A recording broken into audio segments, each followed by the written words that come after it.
Muling pinatunayan ng Abra Police Provincial Office sa pamumuno ni Police Colonel Charles L. Dumalig, Provincial Director, katuwang ang iba't ibang ahensya ng pamahalaan sa pagkikiisa at pagsasagawa ng Retold Community Support Program, RCSP o Servisyo Caravan, nito lamang ika-21 ng Abril taong kasalukuyan upang ilapit ang mahalagang serbisyo sa komunidad.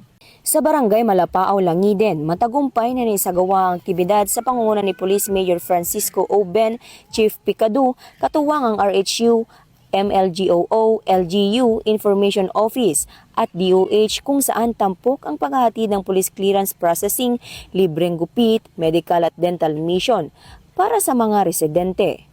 Binigyang diin ni Police Major Ben ang layunin ng RCSP na nagpapakita ng presensya at suporta ng iba't ibang ahensya ng pamahalaan sa ilalim ng Executive Order No. 70 o National Task Force to End Local Communist Armed Conflict, NTF-ELCAC.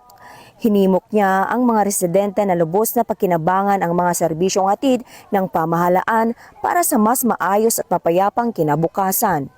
Samantala, matagumpay ding naisagawa ang RCSP Field Immersion sa Barangay Bulilising, Villaviciosa sa pangunguna ng 2nd Abra PMFC sa pamumuno ni Police Major Ventually M. Lozano, Deputy Force Commander, at sa ilalim ng pangangasiwa ni Police Lieutenant Colonel Igan P. Balyangan, Force Commander.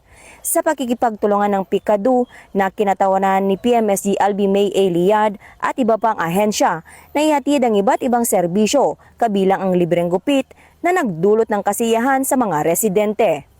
Nagtapos ang programa sa pamamahagi ng sertipiko ng pagkilala sa mga ahensyang aktibong nakilahok sa nasabing aktibidad.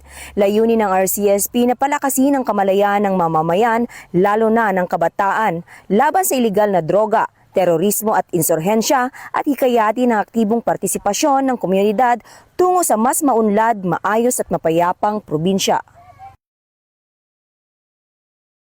Mula dito sa Abra Police Provincial Office, ako po ang inyong Police News Network Correspondent, Patrolwoman Maria Ella Garcia, alagad ng batas, tagataguyod ng balitang pulis. Bagong PNP para sa bagong Pilipinas, serbisyong mabilis, tapat at nararamdaman.